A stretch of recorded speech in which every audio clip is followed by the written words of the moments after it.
আমাদের কোরআনের পর কোরআন শরীফের পরে একটা কিতাবের নাম সামনে আসে, সেই কিতাবটার নাম বলে হাদিসের কিতাব মাশাআল্লাহ বুখারী শরীফ।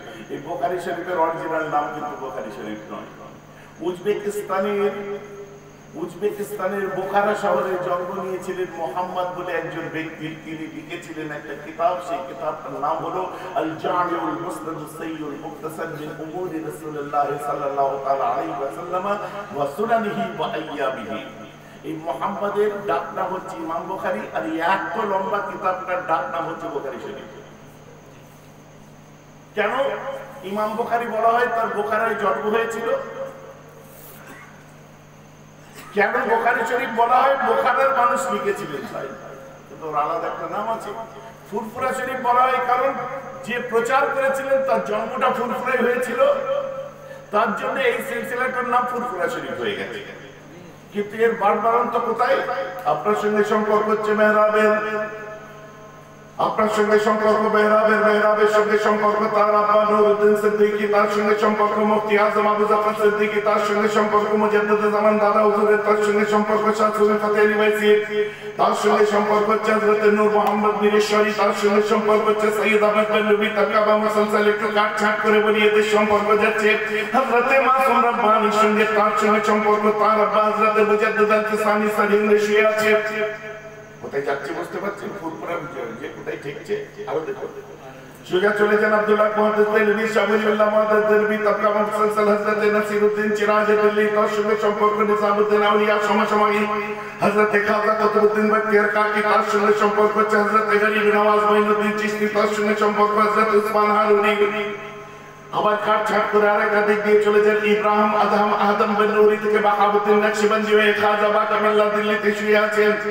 এই সম্পর্ক যে ঠেকছে হযরত আব্দুর রাজ্জাকের সঙ্গে, আব্দুর রাজ্জাকের সম্পর্ক তার আব্বা গাউসুল আজম বড় পীর আব্দুল কাদের জিলানীর সঙ্গে তার সম্পর্ক হচ্ছে, তার আব্বা হযরত আবু সালেহ মুসা জঙ্গির সঙ্গে তার সম্পর্ক হচ্ছে, ইমাম রাজির সঙ্গে তার সম্পর্ক, ইমাম জুনায়েদের সঙ্গে তার সম্পর্ক, হযরত ইমাম জাফর সাদিকের সঙ্গে তার সম্পর্ক, ইমাম মাকরুনের তার সম্পর্ক, ইমাম মুসা কাযিমের সঙ্গে ইমাম মুসা কাযিমের সম্পর্ক, ইমাম জাফর সাদিকের সঙ্গে তার সম্পর্ক, ইমাম বাকেরের সঙ্গে ইমাম বাকেরের সম্পর্ক, তার আব্বা ইমাম যায়নুল আবেদিনের সঙ্গে তার যায়নুল আবেদিনের সম্পর্ক, তার আব্বা ইমাম হুসাইনের সঙ্গে হুসাইনের সম্পর্ক, তার আব্বা হযরত আলীর সঙ্গে আলীর নিসবত ওসমান গনির সাথে, ওসমান গনির নিসবত ওমর ফারুকের সাথে, ওমর ফারুকের নিসবত আবু বকর সিদ্দিকের সঙ্গে, আর এই চার জনের নিসবত আমার রাসূলের সাথে, আর রাসূলের নিসবত আমার আল্লাহর সাথে।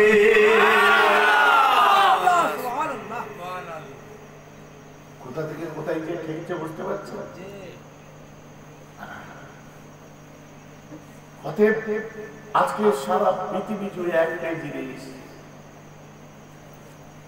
দেখতে পাবেন, সেটা হচ্ছে আকীদা ইমাম মাতুরিদির কিতাব তাফসীরটা পড়ুন না ভালো করে। খালি কথাই কথাই সহিহ বুখারী সহিহ বুখারী সহিহ বুখারী বলে। সহিহ বুখারী তো হুজুরদের কিতাব, ওটা আমাদের কিতাব, মোদের কিতাব ওটা, বুঝতে পারছেন না? অন্য কারণ নয় তো, হুজুর হ্যাঁ গো হুজুরদের কিতাব সহিহ বুখারী। যদি বলেন কেন? ইমাম বুখারী নিজে বিশ্বাস বলেন না সুবহানাল্লাহ। ইমাম বুখারী জীবনের প্রথম যে হাদিসটা পড়েছেন, হাদিসটার নাম হচ্ছে জামে সুফিয়ান।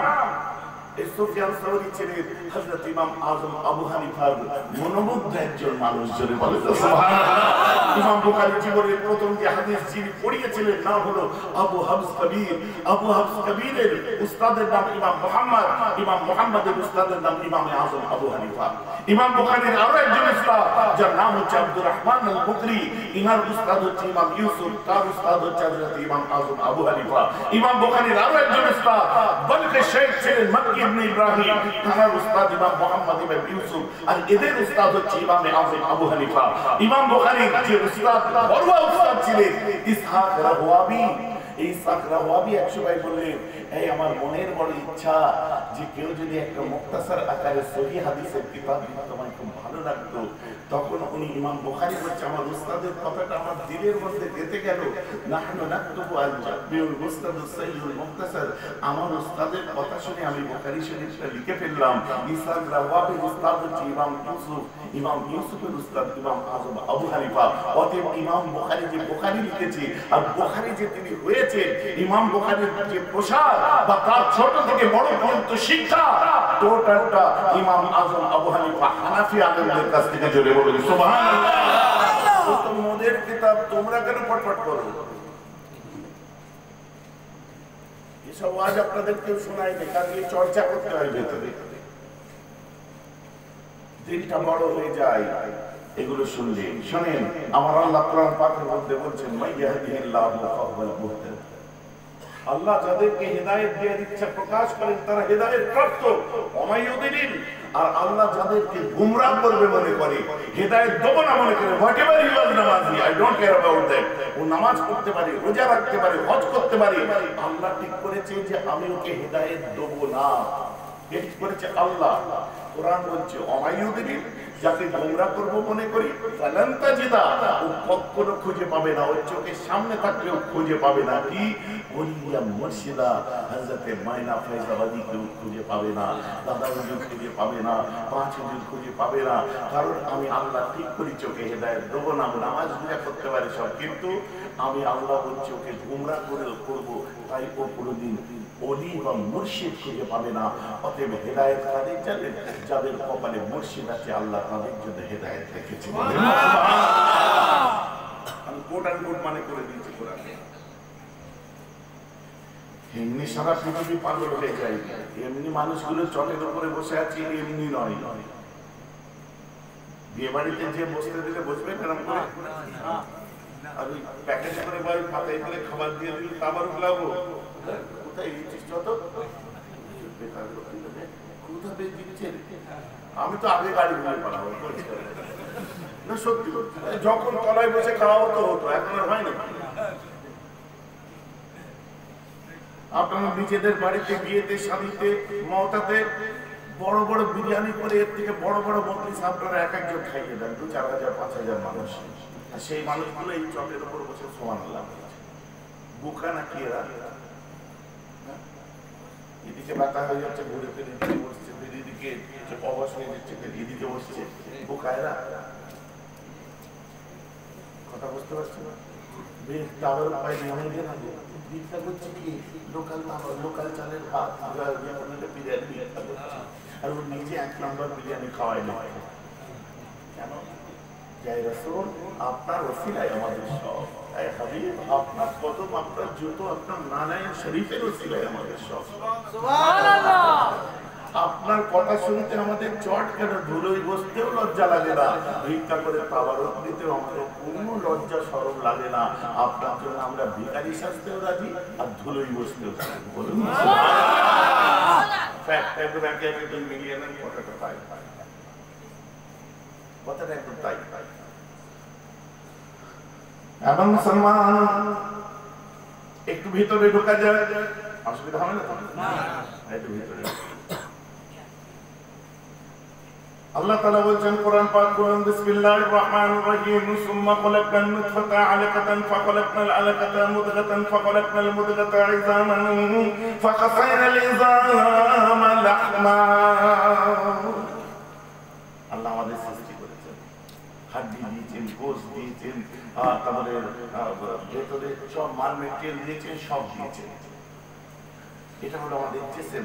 দুটো জিনিসের সমন্বয়, দুটো জিনিসের সমন্বয়ে আমি আপনি, একটা হচ্ছে বডি আর একটা হচ্ছে রূহ। বুঝতে পারছেন? রূহ যদি বেরিয়ে যায়, বডিটা যদি রয়ে যায়, রূহ যদি না থাকে, বডি যদি থাকে, ওটাকে কি বলা হয়? লাশ। আর বডি আছে আপনার, বডি নেই, রূহটা যদি হট করে কোনো জায়গায় খুশবু পেয়ে যান, ভয় পেয়ে যাবে, কিন্তু খুশবু আল্লাহ ওলিদের রূহ থেকে আসে। বহু মানুষ এই আশপাশ দিয়ে যেতে যে বহুবার শুনেছেন। জিদ করে যে কেউ যদি বলে তুই আমি শুনিনি, তো তোমার নাক বন্ধ, কিছু করার যে সিকেনাল সব মানুষ বার হয় না। এই যে জলসাটা হচ্ছে, 15-20 দিন এইটা নিয়ে একটু চর্চা হবে। সিজনাল ব্যাপার, বুঝতে পেরেছি? সিজন আছে সব জিনিসের।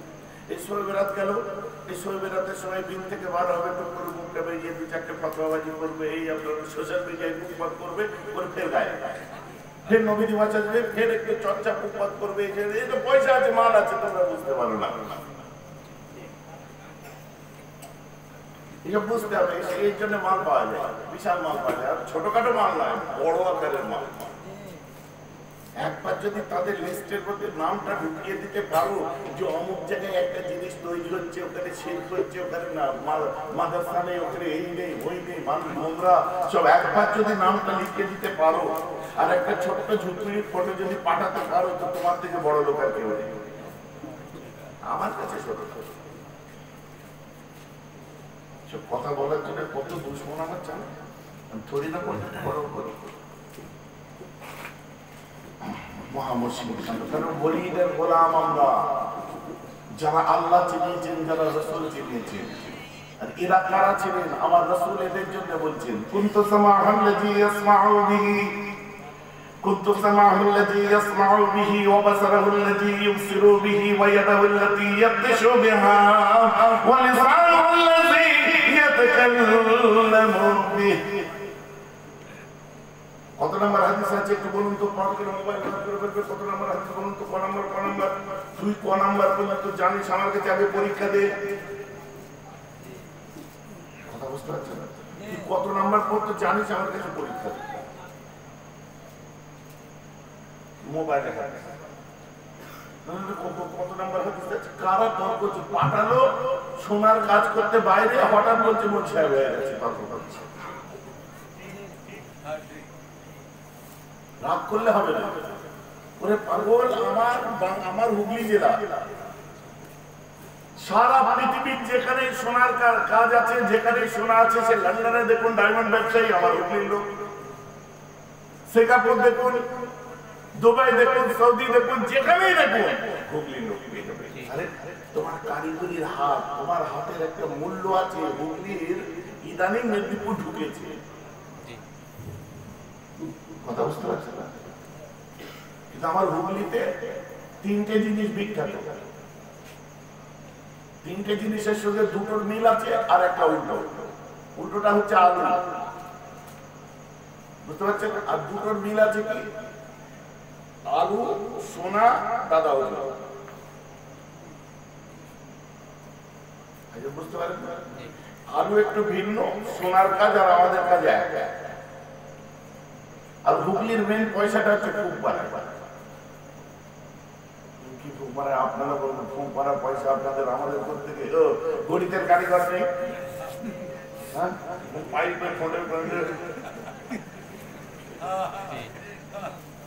কিসের পয়সা? হুগলির পয়সাই ফুকপাড়ার পয়সা। দাদা হুজুর এমন তেল পানির বোতলে ফুক দিলেন, হুগলির ইকোনমিটা ফুকের উপর নির্ভর করছে। বলেন না সুবহানাল্লাহ। বুঝতে হবে না ভাই, সব গ্যাস সিস্টেম এসে গেছে, আমাদের মিনারেল ওয়াটারের বোতল এসে গেছে। তোমার উন্নতি হয়েছে, আমার উন্নতি হয়েছে। তোমারও পেমেন্ট চেক হচ্ছে, আমাদেরও হচ্ছে ভাইজান।